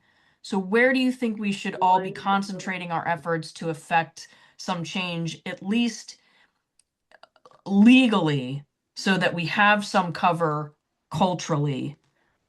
I have the first thing that pops to my head is, and this is what our point was with the lawsuits. Um, I mean, I totally agree. And part of a big part of what we do is culture, right? Like we speak to the athletes, we try to encourage them to speak up, we try to be their voice in situations where they can't be. We try to speak to the board members, like culture, the culture of sports, be brave. And then Jen doing it with her videos and everything. Just it's exactly what we think we need to be doing. But we know that so I don't actually think we need more legislation. I think legislation is brilliant because it puts a stake in the ground and says, here's where we stand, and we want to be clear on this is what we meant. But what we actually need is a court decision that specifies this is what this means. And we shouldn't need that, but that's what we need right now. And so the biggest thing I want from these court cases is I want pain and suffering to be put down on the shoulders of the people that did this to girls and women. So I want a $100 million judgment or payment or more than that against the institutions that have harmed these girls. When it comes to the NCAA, I want it to be much bigger than that. I want there to be a value associated with the fair treatment and obeying laws that protect women and girls. I want there to be a punishment for those that have openly disregarded it. I do not want, like in the San Jose State lawsuit, where they're like, oh, but we were doing what we were told at the time, and this was the interpretation. I do not, I want it to be very clear that you cannot say, oh, there's an activist in power, or I want to listen to this lawyer and this legal advice is interpretation of the law. No, the law is the law, and you have to follow it. You don't get to interpret it. You don't get to understand it your own way, and you don't get to shift off your responsibilities. I want there to be justice. And so I think there was a court case. I'm sorry if I'm talking too much, but let me just get this little bit out. There was a court case, I think it was in the Midwest somewhere, for a girl that wanted to use a boys' bathroom. And she sued her school because she didn't get access to that boys' bathroom for like, I don't know, 4 to 6 months of the school year, something like that. And the school district didn't want to go to court, so they ended up settling with her for $800,000. And that and a couple of other cases where especially girls sued for access to the boys' bathrooms, the school districts has started just folding and paying the kid that they weren't allowing into the boys' bathroom to say, we're sorry, we're wrong, we understand. That has to flip, because that compelled all the school districts, all the states, all these people to think without actually, real change in the court system or in the laws, that this is the way the law was actually supposed to function. Yeah. We need the inverse of that to be a Yeah. major hammer to come down. I mean, it's the same reason I want the lawsuits for the detransitioners, but especially for the girls that have had their opportunities and their education stripped of them, and all of these things that were guaranteed by the passage of Title IX taken from them by people who said, yeah, we'd rather not follow that law. And I don't want it to just be up to an administration, whoever is in power at the White House, saying, yeah, we don't want to enforce that law. We're not like the Biden administration saying, we're going to just look the other way because we like the way the law is being interpreted here. And I want the law to be the law, and I want there to be a major price to pay. Yeah, because this last Supreme Court case that came up for sports, it won't really do that, right? Yeah. It will just say, if you want to protect the female category, you can, and that's up to the states. And what would a case look like that would force the hand of the Supreme Court to say you must? Our cases. Yeah. That's why they're there. We considered those cases, the West Virginia case and the Idaho case, defensive cases, because the ACLU was on the offense there, trying to strike down the laws protecting women and girls. And our cases are on the offense, saying, no, you have to eradicate policies that allow men into women's sports, and our lawsuits are also in their locker rooms, or mislead women into believing that a man is a woman. You can't do those things. So strike down the policies that allow them. Yeah, I mean, there's a way the decision could be written in these that it could go that far, but nobody thinks that it will. They think it'll just be sort of a defensive position that will win the defensive position, but it won't go on offense. So yes, I agree with that. It's basically like we're asking for the bare minimum to be allowed to have laws at the state level, but not be required to. I think I agree with Kim on everything pretty much always. I've yet to find something I disagree with Kim on. I'm sure we could find it if we try. I'm sure we could. Probably on other issues, but that's fine. We don't care. I think the one thing I just keep telling myself, and I tell everybody, is there is not one fix. There's no quick fix. It took 2 decades, if not more, to get here. And it's not going to be like one thing happens and it's the wave of a wand and it's over. So get ready, get your endurance going, because you're going to get little wins along the way, and it will happen very slowly. And then hopefully at some point all at once. There just isn't one thing. And I agree, the money piece is really important. When institutions feel the pain, that starts to make a difference. I think we'll see that in the detransitioner cases. But I want to just give you an example that sort of is the opposite of that, not to be a total bummer here.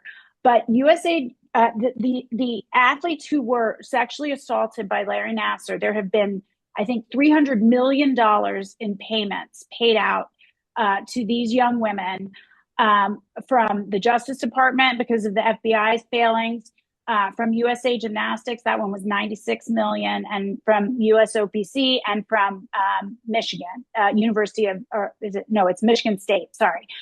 Those organizations have paid out more than $300 million to the victims. And guess what?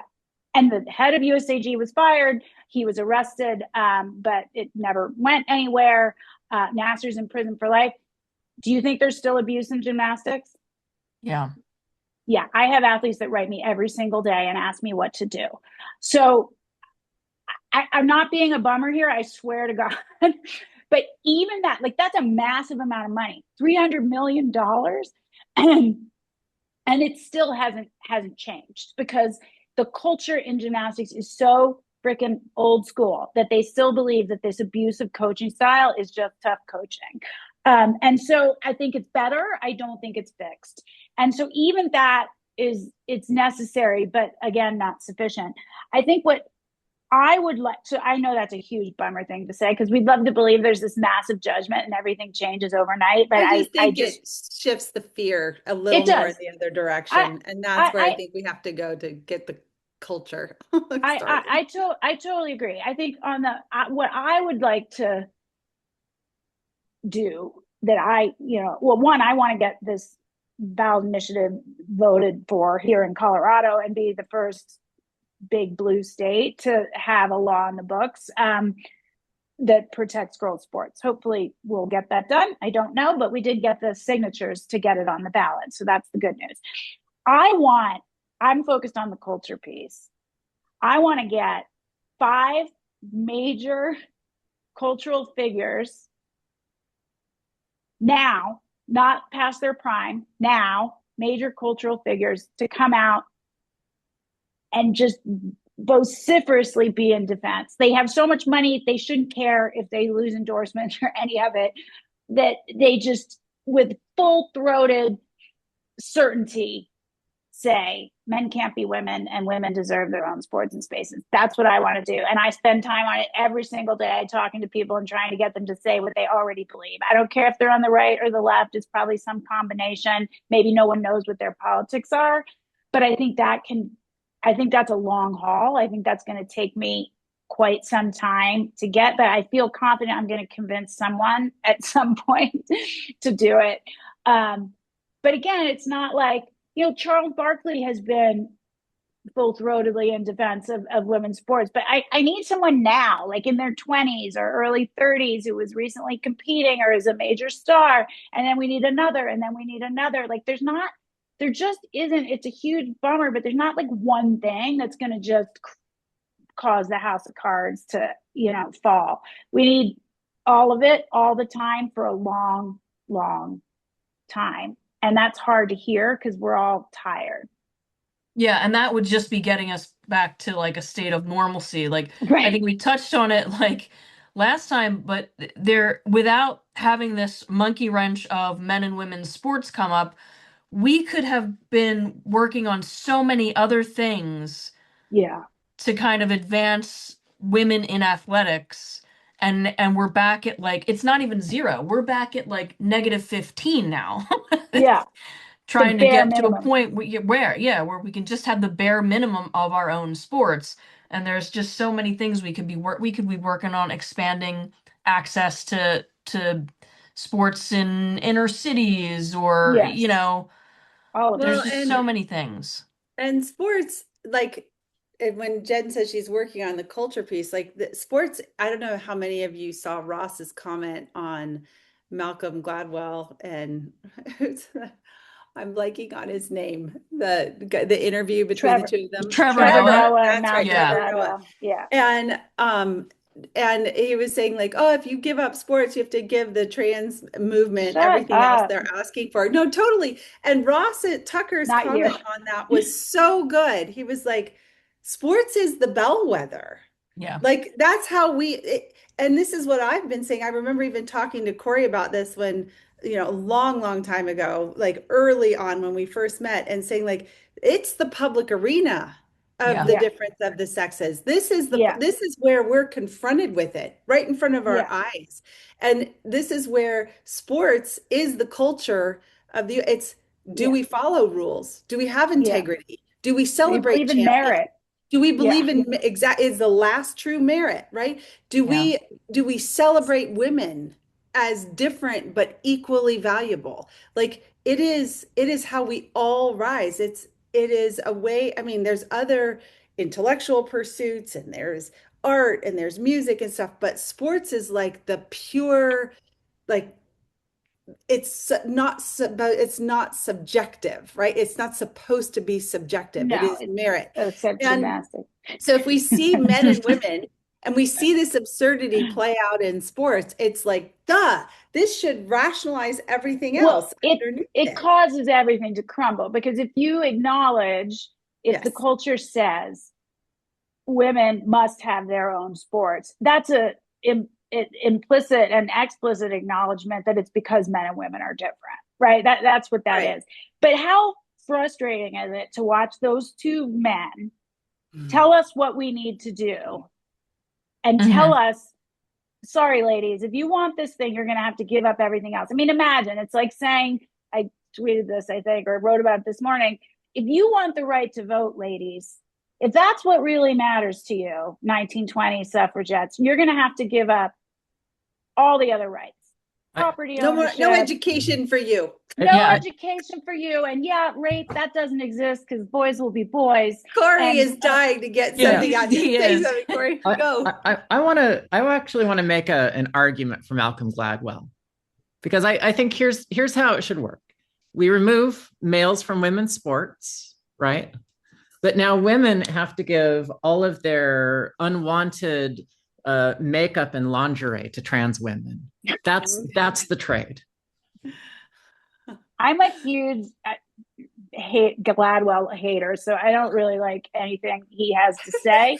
I think he's like a pop culture sociologist who spews pablum and gets respected as like an intellectual, and he is anything but. And I his ideas are dumb or patently obvious, and I don't know why anyone listens to him. And to just have him, but I appreciate your take, but like hearing these two men sit there and tell us what we ladies are going to need to do to get what we want in sports, you're going to have to give up all that other stuff, ladies. Like what What matters to ticks you? me off, That's what ticks me off more than anything is when men say, like, there's that perspective of saying men say this and they're not women, they're telling women what to do. But the other perspective is like men, like, and I keep saying this, by virtue of being born male, have all this physical power in society. Like in every interaction with women and children, there is a power differential. And power, we all know, can either be used for, if it's not used for good, it's going to be used for abuse. Hmm. And so you have a responsibility. It couldn't be more clear with all of the data and the biology and the statistics we run. Like, all you got to hear is men punch 162% stronger than a woman. Like, pound for pound, inch for inch, men are way stronger. Men's arms are like the strength of women's legs. Like, we have all of this data we can measure in labs and in science, and we see it play out in sports. And then we have men saying, we don't have to stand up. We have no responsibility to stand up and do the right thing for women and children. You have the power, folks. And from that physical power comes social, political, economic, all of it trickles down. If you don't use that responsibly for the people that are depending on you, like women and children, the respect has to come from men to empower women and children to be treated equally. It has to come from that. I get that. I hate it, but I get it. But the other thing is that when men abuse that power and they let women and children down, they sink. It's because it's just the whole culture falls apart. You can't have a society where you don't respect 50% of the population. You can't have a society where you don't understand science and the imbalance. You can't function as a community. So, like, it's really important for these men not to continue to be such I have really bad language in my mind right now. Pathetic losers. Yeah. Thank you. Okay, that's a nicer way to say it. Could I add an addendum to that? Yeah. There are men who will respond to that and say, look, I'm using the same arguments and rhetoric that my female friends use. They support inclusion, they support social justice. And I'm not even giving my own opinion, I'm just amplifying their opinions. And to Yeah, that, we're all doomed if we don't turn our individual brains on. Yeah. that's Well, you they're have to talking, make an yeah, they're, assessment, not just yeah. echo what other people say. You have to make an assessment. Well, that's the thing. And most people, we all talk to these people. They think they're the smart ones, that they're the educated ones, and they're spewing the taglines that are fed to them. I've had many interactions with people one-on-one here in Colorado, and they say all the things. I'm like, where did you get these lines? Where they say they're going to do genital checks. This harms all women. Um, like all the lines, and they can't really justify them. They don't, well, trans girls are girls, so they don't listen to what you're saying, Kim, about men have more strength because they don't think they're men. Like the whole thing is so illogical and can't sort of withstand any scrutiny, which is why they don't What allow any happened? scrutiny. What happened to our brains? Like it's we all have things between our ears that we're supposed to use for critical thinking and thought process. Like it's survival skills. I am really, That's why yeah, I go Corey. constantly call this whole thing a civilization ending concept because it No, is. totally. I agree with you. Corey, what were you going to say? You're raised. Well, just keep in mind if Musa El Garbi's thesis is correct, they are using their brains, and this is survival. They are they are saying things that they don't believe are true in order not to get canceled or excluded. Yeah, But and it's And fear short has a term. way of really It's twisting your short mind. it's term. Yeah. but Corey, to your point, and I don't remember who said this or wrote this recently. um, the people that are more educated and even smarter, I mean, those things aren't the same. They're almost better at deluding themselves because they can Yes. create more complex arguments that make no sense. Yes. Regular everyday people look at this and go, that's the dumbest thing I've ever heard. The That is non-elites. stupid. The non-elites, right? They go, this is really stupid. Of course, men are stronger than women. This is dumb. But the smart elites are like, oh, you peons, how do you not understand the most up to date ideas about sex and biology? And we're really smart and we're going to tell you what to think about this. And they do it on other subjects too. I mean, it happens across the board. They were the ones telling us that 2-year-olds in Paw Patrol masks were going to save grandma, which was patently ridiculous on its face. But they knew better than we did. But this one is civilization ending because it's the most basic fact that everybody has known since the beginning of time. Well, and that That all of science and understanding and human interaction and relation are based upon too. Like Yeah, it's, right, yeah. yeah. And right. If truth. You they, can't have a society without truth. You can't have a society where half of the right, people believe in one thing and half of the people believe in something else, and we can't agree on what reality is. But I they actually know have a what a woman is. really, I have a They know. great illustrated example of exactly this kind of elite brain rot that we're talking about. So, I was a contractor for 20 years, and in Philadelphia, there's a lot of old homes, a lot of plaster. It's very hard to find somebody who can repair plaster correctly. So I would get a lot of calls for that. I go into this woman's home. I'm doing the plaster work. I'm there. She's at home typing, working at home the whole time. And I made the dumb mistake of asking her what she was working on. And she starts telling me, oh, she's so excited. She's getting her PhD and her dissertation is already going to be published. They're going to make it into a book because it's groundbreaking.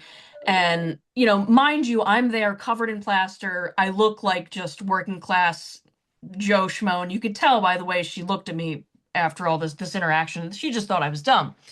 So I ask her what she's working on. She's telling me about this dissertation, and I'm like, "So what is it about?" Because she was kind of going around. I'm like, "Well, what's it about?" And she was like, "Well, basically, it's about how doctors rely too heavily on biology and not enough on gender and race."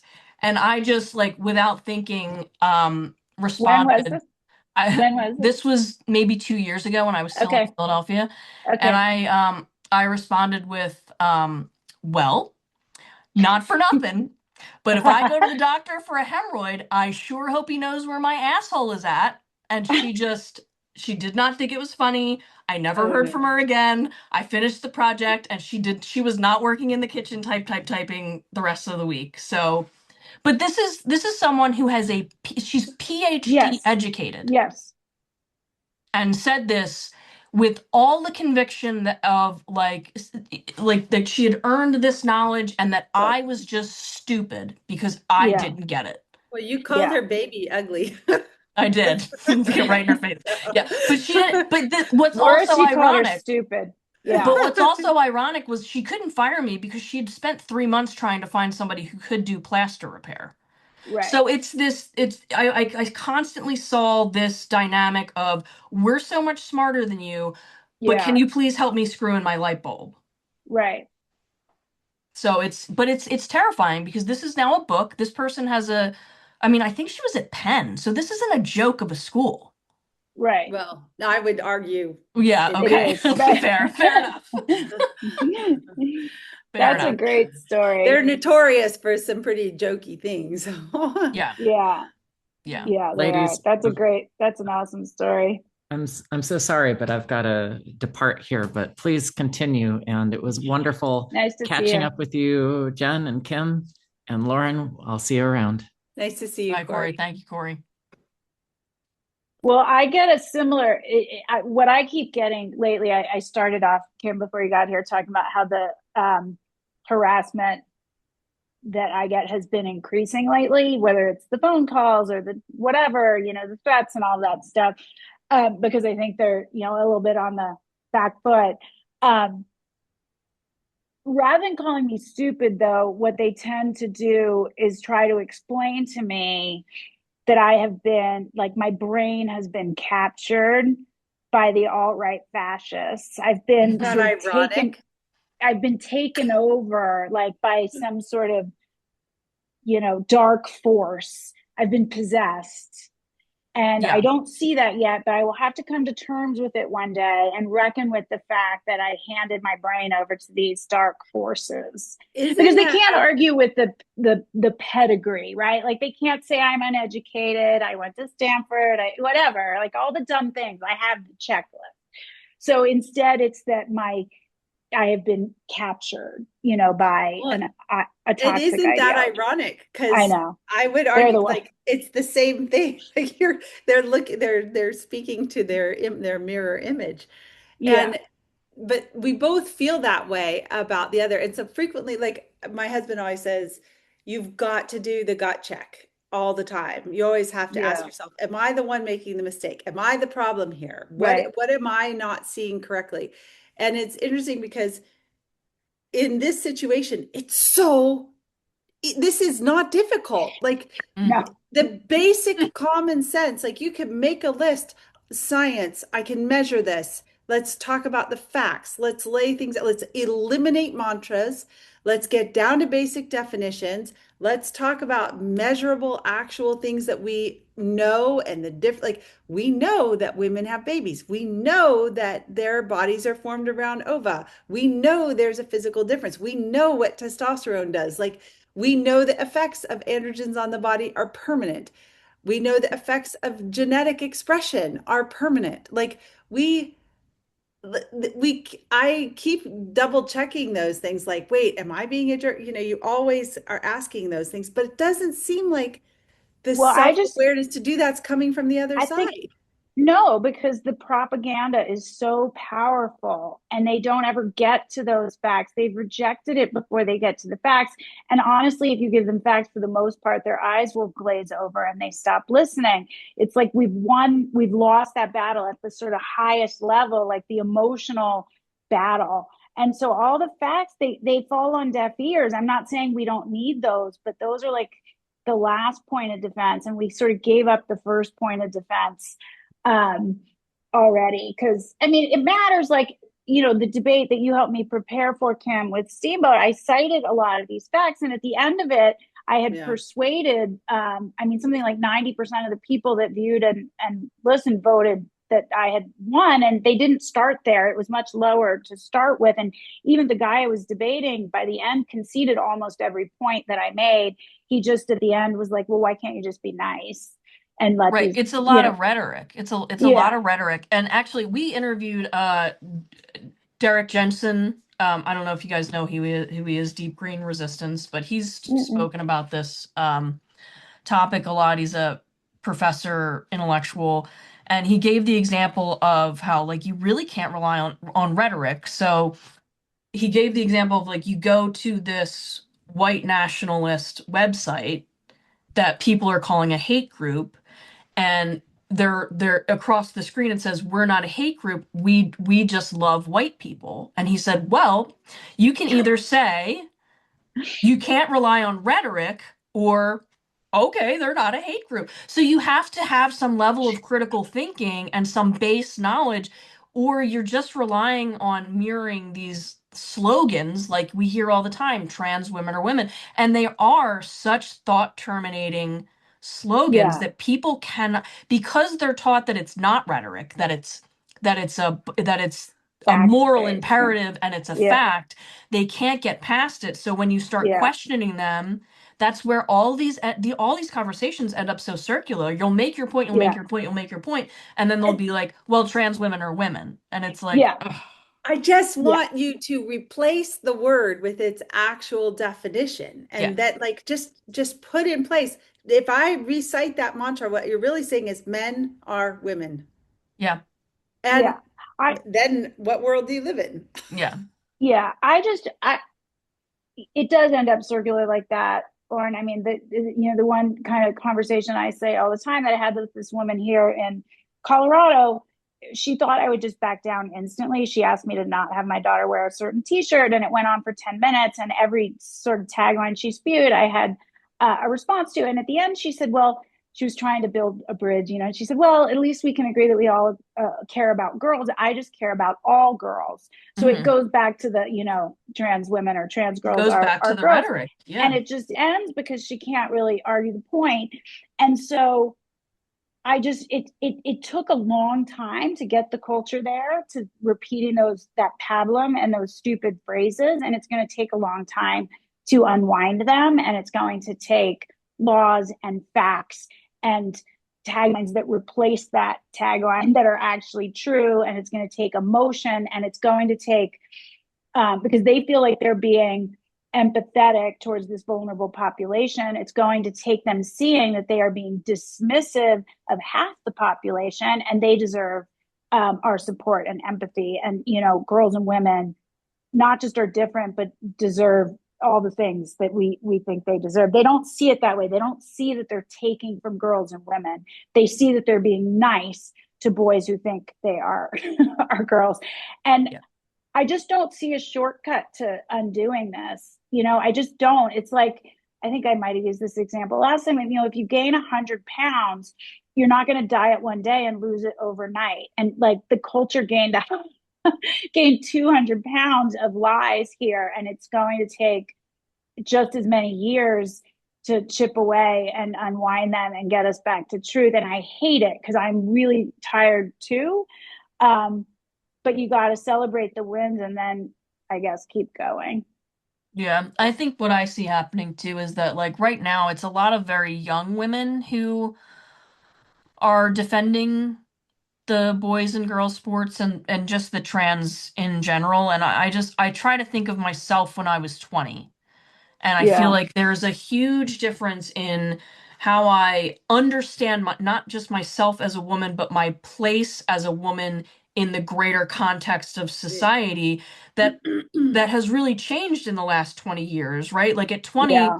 you're bright-eyed and full of optimism and you believe in equality and you just think if you're nice, then people are going to be nice to you. And it takes a few incidences, right? Like unfortunately, it takes women bad experiences with men often to realize that you do have to take steps to kind of protect yourself. Well, and even beyond that, like what you're saying, I frequently say like when I'm talking to politicians or people in positions of leadership who are absolutely being cowards right now, um, not finding their courage to do the right thing when they are called upon it and watching horrible things happen to girls. This responsibility to right the ship, to fix the world, to stand up for what's right, it can't fall on the shoulders of women. It can't, like, the NCAA cannot ask for 100,000 girls in collegiate sports to put their name out there saying, we don't want to compete again. We want you to protect our category. We know what the right thing to do is. The people in charge know what the right thing to do is. You don't need little girls in middle school to boycott their shot put events in order to know how to handle this. Yeah. You're an adult for a reason and you have responsibilities for a reason. Now own up to it. Yeah. No, it's true because so many people are like, these girls just shouldn't compete. But it's like, but that's the whole problem, right? You're telling them that they have to give up what they want so that they don't have to give up what they want Well, or it's what not they've just worked that, for. because in this situation in college, you're asking them to give up the safety of their environment because you're Yeah. asking them to give up their sports opportunities. You might be asking them to give up all of their friendships and their social networks, all of the infrastructure that's there to support them in countless other ways because Yeah. you don't have the courage to do the right thing. Yeah. And other adults don't have Man, the courage to speak up. yeah. So, Well, thankfully, these girls have two women like you who are not afraid to stand up and do the right thing. And I'm sure years from now, you're going to be getting a lot of thank you cards. I'm sure yeah. you do now, but really, I might be everybody. dead by then. I just hope we all learn the Right. lessons of how important it is to find your backbone. And honestly, like, I think Jen would agree with this too. Like, the liberation, the individual liberation that comes from thinking for yourself, from speaking for yourself, from knowing where you stand and standing up for it is incalculably valuable. So, It is. And again, I don't want to be the bummer here. I have to go in a second. I even have moments. Look, I sacrificed everything, not on this issue, on a different issue that we talked about in the last episode. I gave up the city that I loved. I have family members that I am estranged from. I don't have, every friend I had from the time I was 18 years old, a career that I spent 30 years building.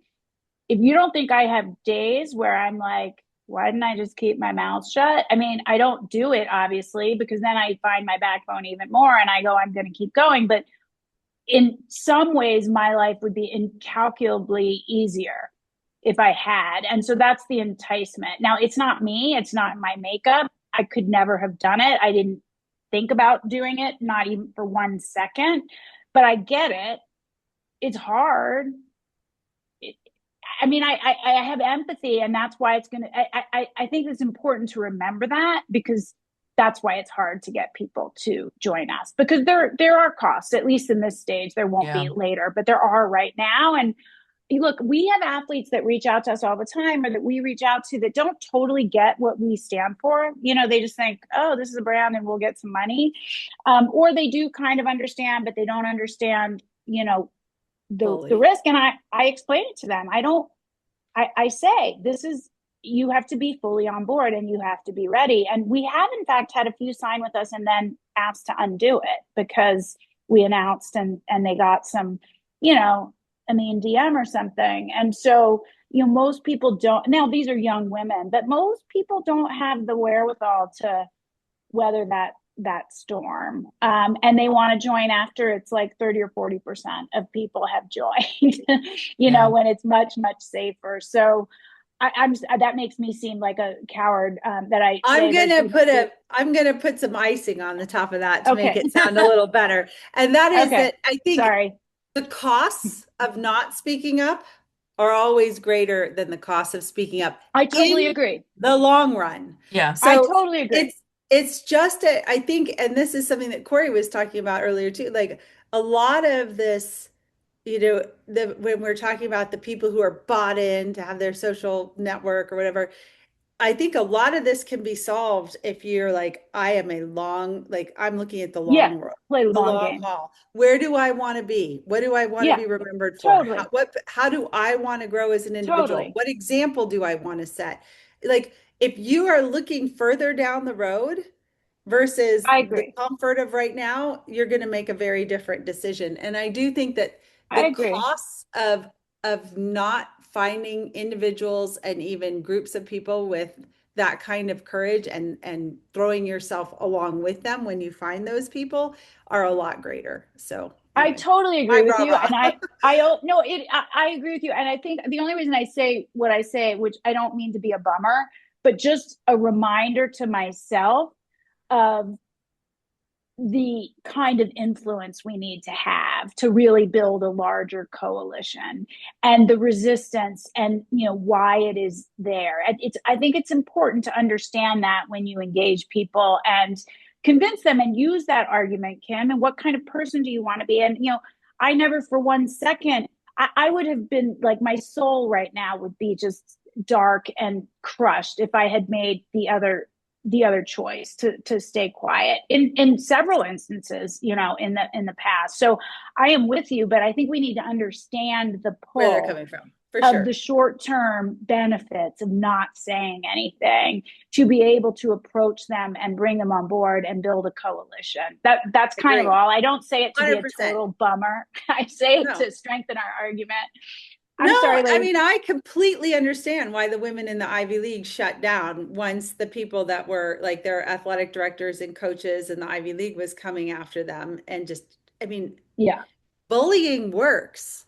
You Yeah. just have to Right. recognize bullying when it's Yeah. happening. I So, have to anyway, go look at product for spring 2027. go Sorry. do Yeah, it. get some more stuff out there. Ironically, the one thing I can think of that really helps to build those character traits that you would need to stand up to this stuff is The sports. sports. Yeah. Good Yeah. summary. Yeah, Yeah. I'm very going, good. ladies. Nice to see you all. Thank you, ladies. Bye. Thank you. Bye-bye. Before we go, a word of thanks. Lauren and Corey sat down this week with Jen Say and Kim Jones, two amazing women who have really paid a price for saying true things out loud. We're really grateful that they were both willing to come on the show. I want to come back here at the end to that UN vote for a minute. The Commission on the Status of Women exists to protect women. It was founded in 1946, and it has spent 80 years documenting the reality of women's lives around the world. This session, its theme was supposed to be women's access to justice. And on the very first day, it could not agree on what a woman is. The UN's own special rapporteur on violence against women said plainly from the floor, you cannot advocate for the rights of a group you cannot define. That is not a conservative talking point. That is from the UN's own expert on violence against women, speaking at the UN's own Women's Rights Commission. This is one of those moments where the United States stood completely alone. 37 countries voted against them, and then the room gave a standing ovation. 6 countries, including Saudi Arabia, couldn't bring themselves to vote either way. The work that I do, that we do every day, is in part because we believe that same-sex attracted people, gay men, lesbians, bisexual people exist. And so much of that is based on the concepts that we recognize that women exist. We believe you cannot protect what you cannot name. And we're going to keep saying this for as long as it needs to be said. But that vote, 37-1, tells you exactly how much work there is left to do. We are not done. We are not even close. So if this show matters to you, please subscribe. It is free to do on Substack. Please leave reviews and please share it with somebody who needs to hear it. Every share puts these conversations in front of people who aren't looking for them yet. Those are the exact to people that we need to reach. So as always, thank you for listening to Informed Dissent, and stay informed and ready to dissent.